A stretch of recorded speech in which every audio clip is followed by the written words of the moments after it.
Good morning बच्चों। हम पढ़ रहे थे पाठ 6 मेरा प्रयोग कम करो, जिसमें महक और मामा जी की बातचीत से हमें पता चलता है कि हमें जो प्लास्टिक की चीज़ें हैं, प्लास्टिक से बने पॉलीथीन हैं या फिर बैग्स हैं, उनका इस्तेमाल कम से कम करना चाहिए और उसकी जगह किसका इस्तेमाल करना चाहिए? कपड़े और कागज़ से बने थैलों का। अब महक कहती है अगर हम इतने सारे कपड़े या कागज़ से बने थैलों का इस्तेमाल करेंगे तो कागज़ तो पेड़ से बनते हैं, तो उसके लिए हमें बहुत सारे पेड़ काटने पड़ेंगे। मामा जी फिर महक को समझाते हैं, नहीं महक, यदि हम कागज़ का इस्तेमाल किफ़ायत से करेंगे तो ज़्यादा पेड़ नहीं काटने पड़ेंगे और पेड़ काटने के साथ साथ हम पेड़ लगाते भी जाएं तो पर्यावरण भी सुरक्षित रहेगा और हमारी आवश्यकताएं भी पूरी होती रहेंगी। तो मामा जी उसे समझाते हैं कि अगर हम किफ़ायत से, अगर हम सोच समझकर ही जो कागज़ से बने बैग हैं उनका इस्तेमाल करेंगे तो हमें कम पेड़ काटने पड़ेंगे, हमारा पर्यावरण भी उससे सुरक्षित रहेगा और हमारी जो आवश्यकताएं हैं वो भी पूरी होती रहेंगी। महक कहती है आपने बड़ी अच्छी बात कही मामा जी। तो महक कहती है हाँ मामा जी, ये बात तो आपने बिल्कुल सही कही। मैं आज से ही प्लास्टिक की थैलियों का प्रयोग बंद करके कागज़ या कपड़े के थैलों का प्रयोग करूँगी। तो महक कहती है कि मैं आज से ही जो प्लास्टिक की थैलियाँ बनी होती है, प्लास्टिक वाली थैलियों को बंद कर दूँगी या उसकी जगह क्या इस्तेमाल करूँगी? कागज़ या फिर कपड़े का थैला। तो बच्चों, आपको भी यहाँ से ये सीख लेनी चाहिए कि हमें प्लास्टिक का इस्तेमाल नहीं करना चाहिए ज़्यादा। हमें किस चीज़ का ज़्यादा इस्तेमाल करना चाहिए? कागज़ या कपड़े से बने हुए थैलों का प्रयोग हमें ज़्यादा से ज़्यादा करना चाहिए। मैं अपनी सहेलियों को भी यह बात समझा दूंगी। हाँ, और अब से हम एक दूसरे को जन्मदिन पर उपहार के रूप में पौधे ही भेंट किया करेंगे, ठीक है ना मामा जी? तो महक कहती है कि ये बात मैं अपने दोस्तों को भी समझा दूंगी, अपनी सहेलियों को भी समझा दूंगी कि वो कम से कम प्लास्टिक का इस्तेमाल करें और जब ज़रूरत पड़े तो कागज़ या फिर कपड़े के थैलों का ही इस्तेमाल करें। और हम एक दूसरे के जन्मदिन पर एक दूसरे को खिलौने, किताबें या ये भेंट ना देकर हम क्या देंगे? भेंट एक पौधा देंगे ताकि वो अपने जन्मदिन पर उस पौधे को लगा सकें और हमारे पर्यावरण में योगदान दे सकें। मामा जी, महक, तुम तो बड़ी समझदार लड़की हो। लो, बातों ही बातों में हम बाज़ार भी आ गए। तो मामा जी को बड़ा अच्छा लगा ये देखकर कि महक जल्दी से मामा जी की समझाई हुई सारी बातों को समझ गई। और देखते ही देखते दोनों बातें करते करते कहाँ पहुँच गए? मार्केट पहुँच गए। महक क्या कहती है? मामा जी चलिए, मैं सबसे पहले अपने लिए फ़्रॉक और रिबन खरीदूंगी। तो जैसे ही वो बाज़ार में पहुँचते हैं तो महक मामा जी को कहती है कि मैं सबसे पहले क्या लूँगी अपने लिए? फ़्रॉक और रिबन। महक मामा जी का हाथ पकड़कर कपड़े की दुकान में घुस गई और मामा जी के साथ वो कपड़े की दुकान में घुसकर फ़्रॉक लेने लगी। तो ये था हमारा पाठ बच्चों। इससे हमें क्या शिक्षा मिलती है कि हमें प्लास्टिक का उपयोग कम से कम करना चाहिए, कागज़ और कपड़े के थैलों का प्रयोग करना चाहिए, व पर्यावरण का ध्यान भी हमें बहुत अच्छे से रखना चाहिए, क्योंकि पर्यावरण है तो हम हैं, वरना हम नहीं जीवित रह पाएंगे इस धरती पर। तो हमें ज़्यादा से ज़्यादा पेड़ लगाने चाहिए और कचरा इधर उधर, जो प्लास्टिक से बना कचरा इधर उधर नहीं फेंकना चाहिए, क्योंकि उसको जानवर खाकर बीमार पड़ सकते हैं। ठीक है, तो आइए अब हम इसका करेंगे अभ्यास। आज हम इसके शब्दार्थ पढ़ेंगे। प्रयोग का क्या अर्थ होता है बच्चों? इस्तेमाल करना, इस्तेमाल।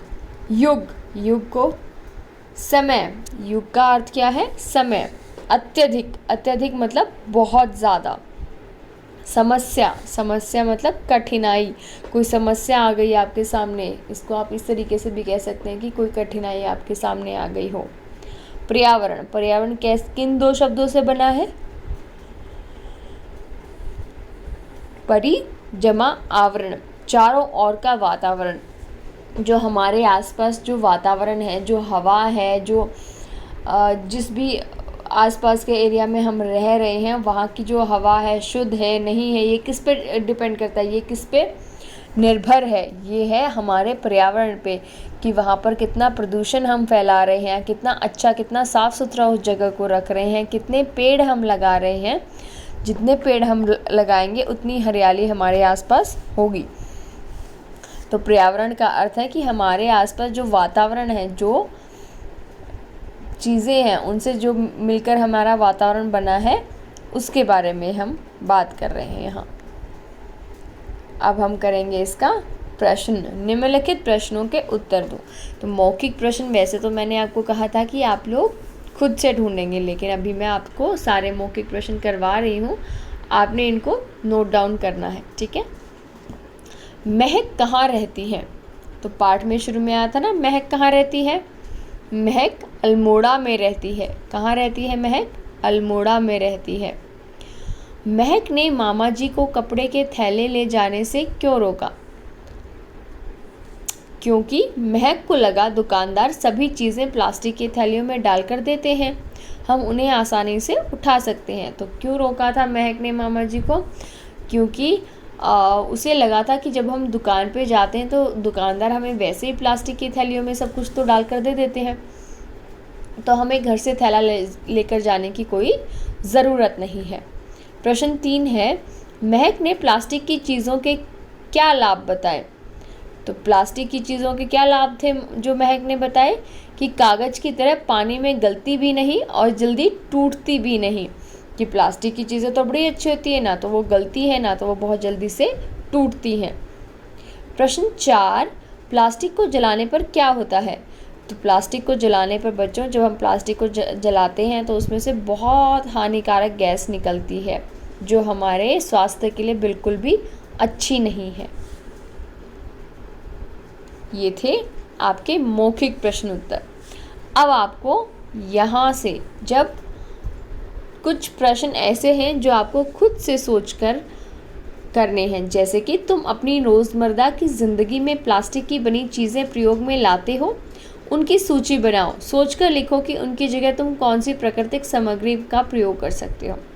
तो बच्चों, ये आपने खुद से करना है। जैसे हो सकता है आप कुछ प्लास्टिक के खिलौनों के साथ खेलते हो सकता है प्लास्टिक की चीज़ों का आप कहीं प्लास्टिक की प्लेट का खाने में इस्तेमाल करते हो। तो आपने सोचना है कि आप सुबह से शाम तक कौन कौन सी ऐसी प्लास्टिक की चीज़ें हैं जिनका प्रयोग आप रोज़ करते हैं, और ये भी सोचना है कि उस प्लास्टिक की जगह आप कौन सी ऐसी चीज़ है जिसका इस्तेमाल कर सकते हो, क्योंकि प्लास्टिक से बनी चीज़ें अच्छी नहीं होती हैं। तो उसकी जगह कौन सी और चीज़ों का इस्तेमाल करते हैं, ये भी हमें सोचना है। अच्छा, आप मुझे ख प्रश्न है ये भी बताएंगे आप कि जो कागज़ का उपयोग है उसे बार बार किया जा सकता है ना। जो कागज़ हमारे पास है उनको आप बार बार इस्तेमाल कर सकते हो, तो बताओ कि तुम इनका प्रयोग कैसे करते हो। जैसे आपके घर में बहुत सारे शादी के कार्ड आते होंगे, है ना, आपको न्योता दिया जाता है शादी के कार्ड भेजकर, तो उन कार्ड का इस्तेमाल आप किस प्रकार और कर सकते हो। वो भी तो कागज़ है ना, उसको आप वेस्ट किए बिना उसका और किस प्रकार से आप उसका प्रयोग कर सकते हैं। डाक में लाए लिफाफे, जो डाक आती है, लिखे हुए लिफाफे होते हैं, उनका और किस प्रकार आप इस्तेमाल कर सकते हो। कॉपी के खाली पेज, जो कॉपी है आपके पास उसके जो खाली पेज बच जाते हैं, मान लीजिए आपने पूरे साल में कॉपी को सिर्फ आधा ही भरा, आधी कॉपी तो खाली रह गई, तो उस खाली कॉपी का आपने क्या किया, वो भी आप लिखेंगे। उपहार लपेटने वाले कागज़, अखबार भी बहुत सारे आते हैं ना, वो भी तो कागज़ है, उसका इस्तेमाल हम कैसे करते हैं, बताएं। तो ये जो दो प्रश्न है क और ख, ये जो आपके 41 पेज पर क और ख प्रश्न है, ये भी बहुत ज़रूरी है हमें सोचने के लिए। हमने जो पाठ पढ़ा है उससे क्या सीख मिलती है उसको हमें सोचना है और फिर समझकर उसको लिखना है, ठीक है। सो ये प्रश्न भी ऐसा ना सोचें कि ये कोई ज़रूरी प्रश्न तो है, क्योंकि एग्ज़ाम में तो ये प्रश्न आएंगे नहीं तो हम इनको नहीं करेंगे। नहीं, ऐसा नहीं है। ये प्रश्न आपके लिए बहुत ज़रूरी है। ये आपकी सोच को बढ़ावा देते हैं कि आपने पाठ को ठीक से पढ़ा, और पढ़ा तो क्या समझा उस पाठ से, उसके बारे में बताएंगे, ठीक है। तो क और ख भी आपने करने हैं, ओके। Thank you.